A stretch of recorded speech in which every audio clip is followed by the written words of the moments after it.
6 First Alert Weather with meteorologist Ben Kuchner-Kavich.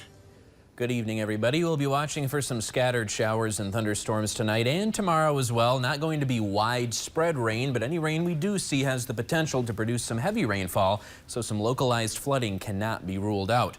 After a cold front comes through tomorrow afternoon, we are cooling down. Sunday through Tuesday, highs only in the low to mid 60s out there.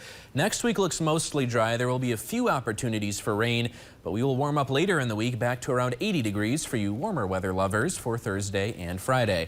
We had some showers and storms move across upper Michigan, produce some lightning, some small hail, some gusty winds, and some heavy rainfall earlier on. That has mostly moved out of here now. Looks like some lighter showers are occurring, mostly just call these sprinkles around portions of Delta County right now. Nothing too significant out there, but towards Nema, you're dealing with some of these lighter showers along US 2 at this hour. We have a cold front knocking on the door of upper Michigan. Until this comes through tomorrow afternoon, we'll have that chance of seeing some scattered showers and thunderstorms. The further south you are, probably the later in the day tomorrow, you'll have the chance to see those, as the front will take until the evening to get through the southern UP.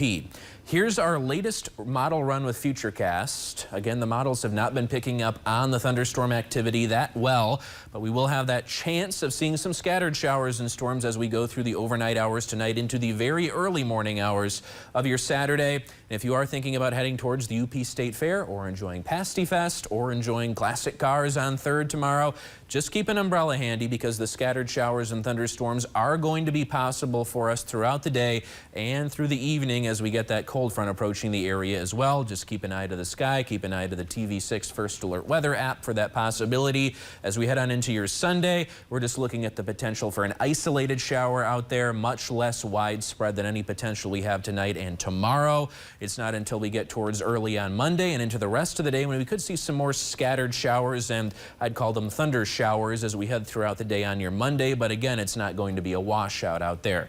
How much rain are we looking for? Well, it depends on where you are located. Some areas will not get much measurable rain at all. Some areas could see 1.5 inches or more of rainfall as we head through the next 72 hours. So the potential for some localized flooding is there if you do end up under a heavier thunderstorm. Today was quite a muggy one out there.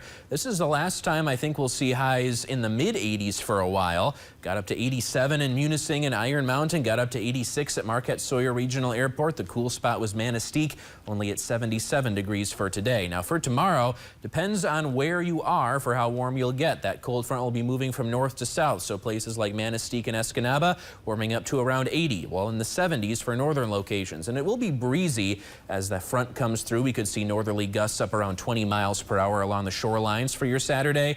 Again, look for those scattered showers and thunderstorms from time to time. Coolest north, warmest south. In your 7-day forecast, really cool off for Sunday, Monday, and Tuesday into the low to mid 60s out there.